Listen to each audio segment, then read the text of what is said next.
Abala si Elena sa pagpapagatas ng mga baka sa asyenda. Marami mga trabahador ang abala din sa paligid habang siya ay focus sa ginagawa. Kailangan niyang matapos agad sa trabaho dahil mamamasyal sila ng ama upang kahit papaano ay makalabas ito. Mayaman ka na ba ngayon? Kumunot ang noo niya sa kaibigan na abala naman sa pagkain ng mga saging na bagong pitas. Anong mayaman? Gaga ka ba? Bakit naman ako yayaman? Nagkibit balikat ito. Kung hindi ka mayaman, bakit may bodyguard ka? Napatingin siya sa parte ng asyenda kung saan ay inginuso nito. Nakita niya si Sais na nakasakay sa kabayo at naglilibot-libot kasabay ang kanyang amo. Ilang araw na ring ramdam niyang palaging may nakamasid sa kanya ngunit hindi niya lang pinagtutuunan ng atensyon. Paano ko naman naging bodyguard yan? Napangiwi siya nang tumama sa kanya muka ang pinagbalatan ng saging na ibinato nito. Ako, wag mong pinaglololo ko dahil alam ko may something sa inyo. Wala. Sagot niya dahil hindi niya naman talaga alam kung ano meron sila ng lalaki. Simula noong ipinamili siya nito ng mga kakailangan nila ng ama, ay palagi na itong nakamasid sa kanya lalo na sa loob ng asyenda. Alam mo, ako naiimbiyar na sa paurong sulong mo. Dati sabi mo, ayaw mo lumapit sa kanya. Umiiwas ka pa nga eh.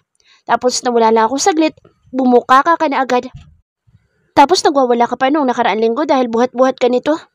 Usap-usapan iyon sa bayan tapos nung makauwi ka, yang malaki mong bibig kulang na lang mapunit lalo sa kakangiti mo. Magstick ka nga sa isang desisyon, hindi yung napakabalimbing mo. Mahabang litanya nito. Napakadaldal mo. Alam ko naman yun, no? Kaya nga nag-decide ako na hindi na umiwas. Ito na nga ulit, oh. Balik trabaho na ako. Kung hindi nila ito kaibigan ay nakatikim na ito sa kanya ng malakas na sapok. Akala ko ako ang marupok sa ating dalawa, pero ikaw pala. Kumain na naman ito ng saging na hindi na niya sinita. Oo na, sino ba naman kasi hindi rurupok kung si Cobra man ang tutupok? Napangisi siya dahil sa mga maiinit na tagpo nila ni Sais. Halos mabulunan ng kanyang kaibigan na mas lalo lumapit sa kanya. Speaking of Cobra man, totoo bang malaking kargada niyan? Gano'ng kalaki? Ganito ba? O ito kaya? Napahagalpak siya ng tawa nang isa-isahin nito ang saging na hawak habang nagtatanong. Umiling siya habang malanding napapakagat labi. Wala dyan sa mga saging niyan. Basta, ang clue, itong ang bibig ko na malaki biglang sumikip nung kumanta ko habang nakaluhod. Sabay silang napatili dahil sa mga kalokohan nila. Kaya naman pala hindi mo matiis dahil parati kang nahatid sa ikapitong langit. Humagikik pa ito habang dinidilaan ang saging na binalatan. Ako kaya? Kailan kulit kaya makakasalubong sa San Pedro? Napatawa siya habang abala pa rin sa pagpapagatas ng mga baka. Bakit kasi ayaw mo kay Agasino? Umirap ito.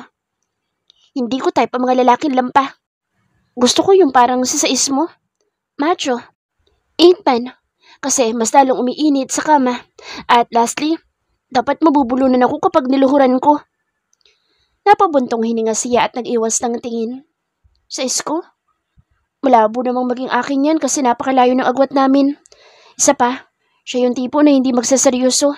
Siguradong na-challenge lang siya sa akin. Paano ma-challenge? Ang rupok-rupok mo nga. Mukha naman siyang seryoso eh. Umiling siya dahil hindi siya sang-ayon. Kung talagang gusto niya ako, edi sana may label na kami. Hanggang ngayon wala pa rin eh. Ang saklap ng ganyan. Nagjugjuga na.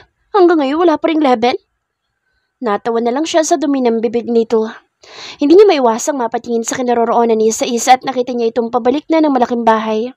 Tinapos niyang ginagawang kasama ang kanyang kaibigan. Mabuti na lamang at hindi ito nang istorbo ng trabaho. Bagkus ay tumutulong pa kaya hindi napapagalitan ng kanyang amo. Sabay silang napatingin ng kaibigan sa mga yabag ng kabayong papalapit. Bumaba doon ang kanyang amo at nakangiting lumapit sa kanila. Tapos na ba ang pagpapagatas ng mga baka? Tanong nito. Patapos na ho, Sir Leo. Sagot niya. Tumango ito. Good. Pakidalhan ako ng 3 bote sa bahay kapag tapos na ha. At pakilagay na lang sa refrigerator. Oo, sir. Dadalhin ko na lamang po maya-maya. Anya. Nagpaalam na itong aalis at muling sumakay sa kabayo at pinatakbo iyong palayo. Humarap siya sa kaibigan na abala sa pag-aayos ng mga galon na nilalagyan ng mga gatas. Sasama ka ba sa akin sa malaking bahay? Ayoko. Uuwi na rin ako kapag pumunta ka doon at may gagawin pa ako sa bahay. Sagot ni Valerie.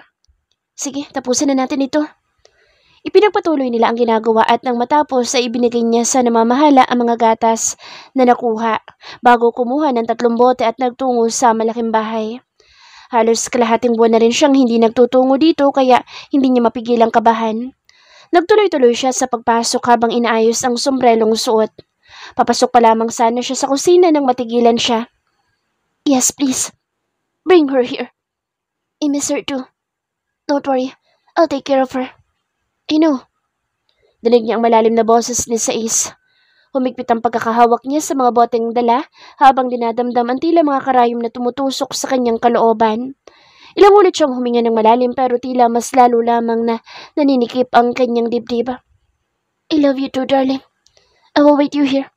Yeah? Be careful, okay? Masaya ang boss dito at nang silipin niya ay nasa harap ito ng ref at pinaglalaruan ng towel na nakasabit doon habang malaki ang pagkakangiti. Naalala niya ang lawak ng ngiting iyon noong umaga matapos siyang magkamaling ibigay dito ang kaberhinan niya. May masayang kislap ang mga mata nito. Pilit niyang nilulunok ang bikig na bumabara sa kanyang lalamunan. Ayos ka lang ba, iha? Napalingon siya sa mayordomo na nakatingin sa kanya. Lumapit siya dito at iniabot ang hawak niyang mga bote. Alis na ho ako. Paalam niya bago malalaki ang mga hakbang na nilisan ang lugar. Hindi niya namalayan ang pagtulo ng kanyang mga luha habang naglalakad pa uwi. Pilit niya yung pinupunasan pero mas lalo lang dumadami. Sinabunutan niya ang sarili sa sobrang inis. Ang tanga-tanga mo. Ang tanga mo. Asik niya sa sarili. Matapang pa rin ang kanyang muka kahit na tumutulo ang kanyang mga luha.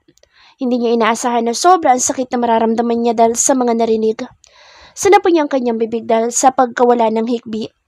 Tanggap naman niyang babaero ito pero hindi niya lang matanggap na umasa siya dahil sa mga ikinilos dito para pagaanin ang loob niya. Ito ang napapala ng marurupok. Ilang ulit niyang minura ang sarili habang papalapit sa kanilang bahay. Ngayon lamang siya umiyak dahil sa lalaki at naiinis siya sa sarili dahil nagkakaganito siya samantalang wala naman silang relasyon. Bakit ka ba umaasa? Pareho naman kayong nasarapan sa sex niyo at hanggang doon lang yun. Pangungot niya sa sarili. Pakiramdam niya ay nakakaawa siya dahil umiiyak siya ngayon. Naiiling siyang sinikap na ayusin ang sarili bago humarap sa ama.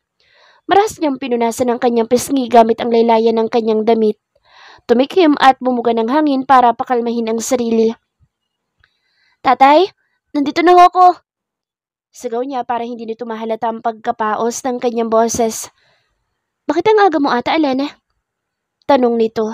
Nakaupo ito sa maliit na mesa nila sa kusina habang umiinom ng gatas. Tapos na bukas ang trabaho ko. Naiinip na ako doon. Pagsisinungaling niya. Halika, maupo ka dito at sabayan mo ko sa pagmamerienda. Agad naman siyang sumunod. Tahimik lamang silang pareho habang siya'y walang ganang magsalita. Pakiramdam niya kasi may iyak siya kapag nagsalita. Wala ka bang chismis, anak? Bakas ang pang-aalas ka sa boss nito dahil alam ng ama kung gaano siya ka-chismosa. Umiling siya habang pasimpleng iniyuyuko ang ulo upang hindi nito makita ang kanyang muka. Matumal ho ngayon sa chismis, tay. Sagot niya. Ilan sandaling tumahimik ang ama at nakagat niya ng mariin ang kanyang labi nang hawakan nito ang kanyang baba at sinalubong ang kanyang tingin. Bakit ganyan ang mga mata mo? Umiyak ka ba? Sa pagtatanong pa lang nito na puno ng pag-aalala ay hindi na niya napigilan ang muling pagbuhos ng mga luha. Nakita niya ang sakit sa mga mata ng ama. Pasensya na ho kayo tayo kung umiiyak ako. Anya habang humihikbi. Tumayo ito at lumipat sa kanyang tabi. Mas lalo siyang napaiyak nang yakapin siya ng ama at halikan sa noo. Sinong nanakit sa'yo? Seryoso ang tanong nito na inilingan niya. Wala ho, tay. Talagang assuming lampong anak mo kaya itong umangawa. Hindi siya nahihiya magsabi ng hinaing sa kanyang ama dahil na rin sa dalawa na lang sila sa mundo ay malapit siyang tunay dito. Ayos lang ang umiyak anak basta ba? Alam mo sa sarili mo, nakarapat-dapat ang taong pinag-aaksayan mo ng mga luha mo. Tugon nito. Inaplos nito ang kanyang likod upang patahanin siya ngunit mas lalo lang siyang naiyak. Wala siyang ibang kakampi kundi ito lang. Naiintindihan ko na malaki ka na nga talaga at umiibig na. Pero anak, lagi mong tatandaan na babae ka. Umiyak ka, ngunit huwag ka maghahabol sa lalaki. Ako ang unang masasaktan kapag nakita ka naghahabol. Gumante siya ng mas mahigpit na yakap. Pangako po, tay. Hindi po ako maghahabol. Para po hindi kayo masaktan. Lagi ko pong tatandaan na babae ako na hindi dapat nagmamakaawa para sa pagmamahal. Kahit naman ang nanay mo noon ay nasaktan at napaiyak ko. Pero bumawi ako at ginawa ang lahat upang hindi na siya lumuha sa kahit na anong dahilan. Masuyo ang bawat pagdampi ng kamay nito sa kanyang likod kaya't gumagaan ang kanyang kalooban. Nasasaktan po ako, tay. Parang batang sumbong niya. Normal lang iyan sa pag-ibig. Ngunit babae ka kaya't hindi mo dapat alisin at ubusin ang pagpapahalaga mo sa sarili, anak. Mahal na mahal ka ni tatay kaya hindi mo kailangan malimos ng pagmamahal sa iba. Tugon nito. Tumingin siya sa mga mata nito at para siyang sinaksak pagkakitang may butil ng mga luhang pumapatak doon. Sorry ho, tay. Anya. Ngumiti ito na mas lalong nagpapadipin na sa nangungulubot na pisngi. Paano kung aalis kung nakikita ko nagkakaganitong prinsesa ko? Napasimangot siya at napasinghot-singot. Huwag niyo sabihin yan. Hindi ko po kakayanin kapag iniwan niyo ako. Ginulo nito ang kanyang buhok at muling niyakap. Huwag kang umiyak dahil mas lalo lumalak ang bunganga mo. Biro nito. Si tatay talaga. Sagot niya. Ilan sandali silang nasa ganoong sitwasyon na tinatandaan niya lahat ang mga pangaral nito. Alam mo ba, anak? Na kapag mahal ka na sa lalaki, tatanggapin ka niya kahit na ano ka pa. Lagi mong tatandaan na hindi mo kailangan baguhin ang sarili mo para magustuhan ka niya. Dahil kahit hindi ka maganda o mayaman, kung mahal ka ay mahal ka. Pero hindi niya ako mahal. Sagot niya at ramdam niyang may kirot na naman sa kanyang dibdib. Kung hindi ka mahal ng tao, ayos lang na ipadama mo ang pagmamahal mo sa kanya. Ngunit wag mo ipagsisiksikan ang sarili mo. Kagaya nga ng sinabi ko, kung mahal ka, kahit wala kang gawin. At kung hindi ka mahal, kahit na pati mundo mo'y ibigay mo. Ramdam niyang tago sa puso ang bawat mga salita nito. Bakit yung sinasabi niyo sa akin lahat ng to? Bakit hindi kayo nagagalit na umiiyak ako dahil sa lalaki? Akala niya kagagalitan siya nito dahil ngayon lamang nito nakita ang pag-iyak niya na lalaki ang dahilan. Umiling ito. Bakit ako magagalit kung nasa tamang edad ka na? Napagdaanan na rin namin iyan ng iyong ina. Tumingin ito sa kanyang mga mata. Sinasabi ko ito lahat sa iyo dahil bilang ama mo, responsibilidad kong pangaralan ka para hindi ka mapunta sa maling landas. Hindi na naman niya mapigilan ang pag-iyak dahil ramdam na ramdam niyang mahal na mahal siya nito. Napakaswerte niya dahil may napakabait siyang ama na palaging nasa tabi niya. Nasasaktan ako umiiyak ka pero mas masakit sa akin kung makikita kang nauubos dahil sa maling pag-ibig. Kung hindi ka mahal na lalaking yan, subukan mo magpaligaw sa iba. Kinurot nito ang kanyang pisngi na ikinangawi niya. Bakit parang ipinamimigay niyo na ako? Ang ibang tatay ayaw na lumalandi ang kanilang anak. Ngumisi ito at naiiling na pinitik ang kanyang noo.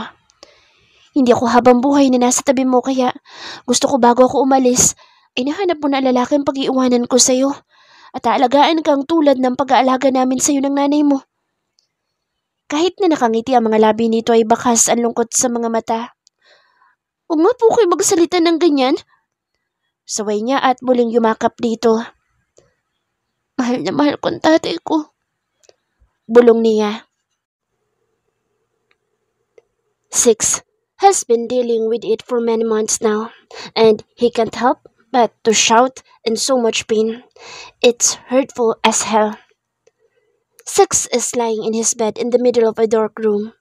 Malayo sa payapang pagtulog ang bawat pagpaling ng kanyang ulo. He's murmuring with heavy breath. Sweat all over his body. Mahigpit ang pagkakahawak niya sa kobre kama tulad ng diin ng kanyang pagpikit. Walang katao-tao sa paligid dahil sa tahimik at napakalalim na gabi. Hindi ko na kaya. He whispered. Pakawalan niyo na ako. Ang kanina'y mga halinghing lamang iunti-unting nagiging sigaw. He's in pain. Sa bawat pagsigaw niya ay dama ang kanyang paghihirap. He's having a nightmare. A bad dream that always knocked to ruin his peace of mind. Hindi niya alam kung bakit sa isang iglap ay napunta siya sa ganitong sitwasyon na hindi na nanaising mabuhay pa. Nagpapapalag siya habang nakahiga sa stretcher ng isang laboratory habang may mga doktor.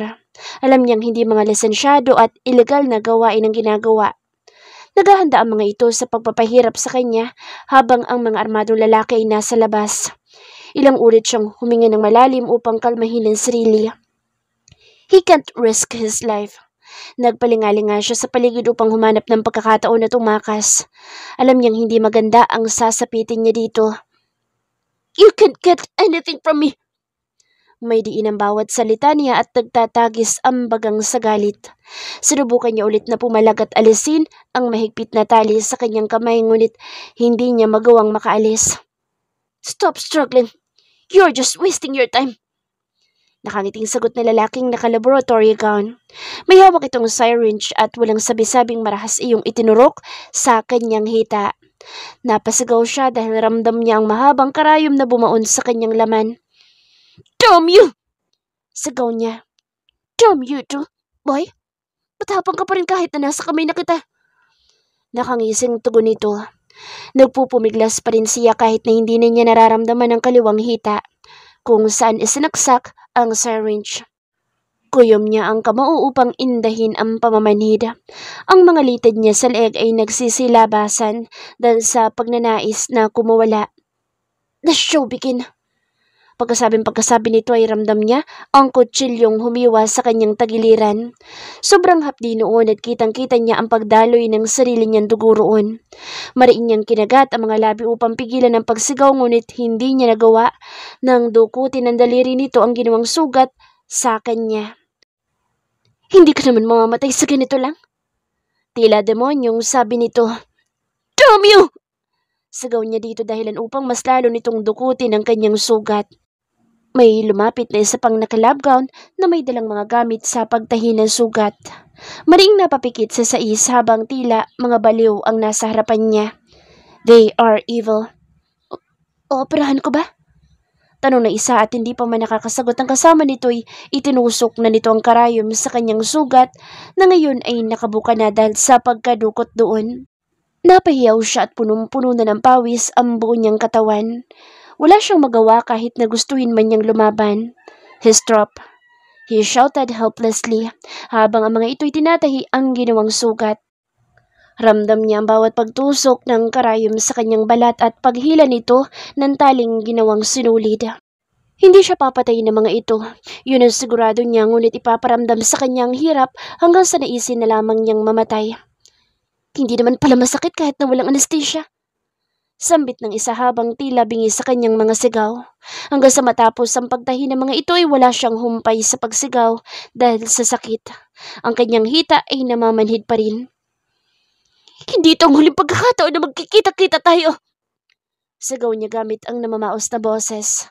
Masakit na ang kanyang lalamunan na tanging boses niyang nasasaktan lamang ang maririnig sa buong silid. "They're torturing him to death." "Oo, dahil sa susunod natin pagkikita, nasa loob ka na ng kabaong."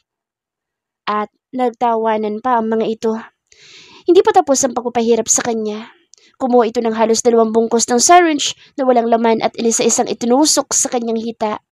Bawat baon ng karayom ay nagmamakaawa ang mga sigaw niya.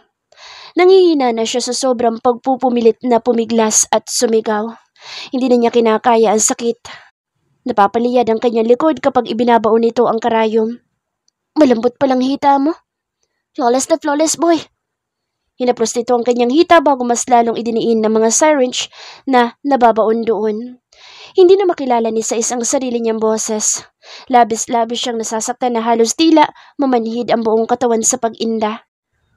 "Ano kaya kung ipag-gangbang ka namin dun sa mga tauhan namin?" Nawiwiling tanong nito na iling lamang ang kanyang isinagot. "Bakit hindi natin sarayin ang mukha niyan para wala nang maipagmalaki?" Sabi pa ng kasama nito. "They are so dumb psycho. Walang matinong tao ang gagawa nito kundi mga baliw." Sinapak siya nito bago pinagsusuntok ang kanyang muka na parang punching bag. Nalalasahan niya ang dugo sa nababasag na muka at pati na mga tumatalsik doon. Napapailing siya dahil sa putok niya mga labi at kilay. Nalalabo na rin ang kanyang mga mata dahil sa dugong pumupuno sa muka. Sa sobrang sakit na dinaranas niya ngayon ay wala na siyang nararamdaman. Wala ibang magawa kundi ang dumaing at sumigaw. Umungulo sa sobrang sakit at magmakaawa. Tama na! Pagmamakaawa niya. Ngunit dahil mga demonyo mga ito ay walang nakinig sa kanya. Napatingala na lamang sa sais upang ipagdasal ang sarili at matapos na ang pagpapahirap sa kanya. Hindi na rin niya napigilan ang pagluha dahil sa sinasapit niya ngayon. Pagsisisihan mo ang pagkalaban sa amin. Yun ang huling mga salitang kanyang narinig bago niya maramdaman ang mga hampas ng bat sa kanyang tagiliran kung nasaan ang sugat na tinahi ng mga ito. Wala na siyang lakas. Mariin lamang siyang nakapikit at gustuhin man niyang matulog ay pinipigilan niya dahil natatakot siya na baka hindi na siya magising. Hindi lamang ang tagiliran niya sinugatan ng mga ito kundi halos buong katawan. Halos bahain na ng dugo ang stretcher na kinahigaan at hindi niya alam kung ano pang gagawin. Labis ang pagpapahirap ng mga ito at halos kapusin na siya ng hininga habang pinagpepiyastahan ng mga ito ang katawan niya. Pati isip niya'y bumibigay na rin sa pag-iisip ng mga ginagawa ng mga ito. Hindi na siya makagalaw ngunit gising pa rin ang kanyang diwa sa mga sugat na natatamo mula dito. Huwag mong papatayin, pre. Mas masaya kung siya mismo ang papatay sa sarili niya. Dinig niya ang malademonyong mga tawa ng mga ito. Bago siya tuluyang mawala ng malay ay nakarinig siya ng mga putok sa labas. Hanggang sa unti-unti siyang mawala ng lakas ay ramdam niya pa rin ang nakamamatay na sakit sa buong pagkatao. Napabalikwas ng bangon sa sais at taas baba ang dibdib sa sobrang hingal. Naikuyom niya ang kamao dahil sa galit na pumupuno sa kanyang kalooban. Kinuha niya ang unan at niyakap iyon upang pigilan ang panginginig ng buong katawan. Malinaw na malinaw pa rin sa kanya lahat na parang kahapon lang nangyari. Ang nakamamatay na sakit ay ramdam niya pa rin. Hanggang ngayon, kahit na naghilom na mga sugat sa kanyang katawan. Ngunit ang sugat sa kanyang kaluluwa at pag-iisip ay tila hinding-hindi nagagaling pa. Mabilis niyang binuksan ang ilaw bago tumingin sa kawalan. Sanay na siya sa bawat gabing ganito ngunit hindi niya pa rin mapigilan ang pagbugso ng galit sa mga taong gumawa nito sa kanya. Mas lalong lumala ang panginginig ng kanyang katawan, kaya mabilis niyang kinuha ang larawang nakadisplay sa bedside table niya. Inapros niya ang mukha ng babaeng nandoon at para iyong mahikang nagpagaan sa kanyang kalooban. I miss you, darling. Bulong niya. Ilang sandali siyang tumitig dito hanggang sa tuluyan siyang kumalma bago napagpasyahang lumabas ng kanyang silida. Pagkabukas niya ng pinto ay nakita niya si Leo na nakayuko, nakapamulusang nakatayo sa harap ng silid niya. Tumingala ito at nag-aalalang tumingin sa kanya. Are you okay? Tumango siya tumingin sa pinsan. Hindi ka ba napapagod? Ngumisi ito bago lumapit sa kanya at umakbay. Ibinilin ka sa akin ni tita kaya responsibilidad kita. Tara, inuman na lang tayo. Sumama siya dito patungo sa bar counter, katabi ng kusina. Bawat gabi kapag lumalabas siya sa kanyang silid upang uminom ng tubig, matapos bangungutin ay lagi niya itong naaabutan sa labas ng kanyang silid. Kamusta ang pakiramdam mo? Tanong nito pagkaupo nila. Tumango siya. Sanay na ako sa ganito. Anya. Bukas ng gabi palang dating ni Adele. Tugon nito. Halatang gusto nitong magtanong sa kanya tungkol sa kanyang napapanaginipan gabi-gabi, ngunit mas pinipili nitong laging ibahin ang usapan. Napangiti siya. Yeah, she called earlier and she's so excited to come here. Magiging maingay na naman ang bahay na ito dahil sa kakulitan niya. Nagtawanan sila at sabay na uminom ng beer na inabot sa kanya nito. Mabuti nga dahil napakatahimik nitong bahay mo. Anya. Naiiling ito habang natatawa. Kaya gustong-gusto ko nandito kayo ni tita at mga kapatid mo. Para naman umingay. I prefer silence though. Nanatili silang tahimik habang patuloy sa pag-inom. Kaya nga siya dito pansamantalang tumitira dahil ayaw niyang ingay ng Maynila. Dito, mas madali niyang nakikilala ang sarili at kung paano lalagpasan ang pinagdaraanan niya ngayon. What's the score between you and Elena? Natigilan siya sa tanong ng pinsan na nakatingin sa mga alak na nakadisplay sa harap nito. He just shrugged. Ako na susundo kay Adele sa airport bukas para hindi ka na maabala. Bagkus ay sagot niya. If that's what you want, it's fine with me. Hindi na ito muling nagtanong pa at nagpatuloy na sa pag-inom ng alak. Hindi na muling nabanggit sa kanilang usapan ng dalaga at laking pasasalamat niya na mabilis makiramdam ang kanyang pinsan. Hindi ito nagpupumilit kapag alam nitong umiiwas ang isang tao sa usapang binabanggit nito. Hindi pa ba tayo uuwi? Nairitang tanong sa kanya ng kaibigan na nasa buhanginan na naman habang siya'y panay ang sisid sa tubig dagat. Mamaya na. Paggabi na at maganda ang night swimming. Sagot niya. Maganda ang night swimming kung marunong akong lumangoy. Ginagawa mo laga kung audience palagi eh. Tumawa siya habang inaayos ang mahabang buhok na basang-basa na. Sandali siyang natigilan at napatingin sa papalubog na araw. Tumatama ang nakakahalina nitong sikat sa kanyang balat at dahil hapon na ay malamig na ang hangin. Kulay kahal na ang kalangitan na mas lalong nagpaganda sa paligid. Muli siyang sumisid sa tubig at lumangoy patungo sa malalim na parte. Gustong-gusto niya ang paglangoy. Naadik siya sa kulay asul na dagat at paghampas ng mga alon. Uuwi na ako. Dinig niyang sigaw ng kaibigan. May kasama ka na naman eh. Hindi niya pinansin ang sinabi nito at patuloy lamang sa paglangoy. Para siyang batang naglalaro sa tubig. May naapakan siyang seashell kaya sinisid niya iyon upang kunin ngunit hindi pa man niya tuluyang naabot ang buhangin nang may matigas na bisig na pumulupot sa kanyang bewang. Binundol siya ng kaba at napatingin sa kinauupan kanina ng kaibigan ngunit wala na ito doon. Don't be afraid. It's me. Natigilan siya sa baritonong tinig ni Sais na bumulong sa kanyang tenga. Hindi niya alam kung lalayo ba dito o susundin ang damdamin. Talitigan niya ang malamlam nitong mga mata at ang basa nitong buhok na tumatabing sa noo. Ilang ulit na napalunok si Alana habang dinadama ang mabilis na tibok ng kanyang puso. Imbis na lumayo dito ay mas lalo niyang inilapit ang katawan habang may mga ngiti sa labi. Pagod na siyang mag-urong-sulong ng mga desisyon niya. Gusto niyang subukang pagbigyan ang sarili at kung saan man siya dadalhin ng kanyang pagsugal, ay sisiguraduhin niyang may ititira siya sa sarili, tulad ng pangako niya sa ama. Kumusta ka na? Nakangiting tanong niya na tila hindi siya umiyak dahil dito kahapon. Hanggang lumalapit ito sa kanya hindi siya lalayo. She will take the risk and if the time comes that he left her broken, she will mend her heart alone. Sumilay ang masuyong ngiti sa mga labi nito. I'm fine because you're here. Tumango siya at idinampi ang malalambot na mga daliri sa pisngi nito kung nasaan ang peklat. Masuyo niya iyong hinaplos pababa sa leeg nito habang si Saisay nakatitig lamang sa kanyang muka. Tahimik ang paligid at ang mga hampas lamang ng alo ng madidinig sa paligid. Pinaglandas niyang pababa ang kamay sa dibdib nitong nababanaag niya pa rin ang tattoo. Hindi siya nagtanong kung galing saan ang mga peklat na naroroon. Sinusulit lamang niya ang pagkakataon na nasa ganito silang sitwasyon. Silang dalawa lang. Kiss me.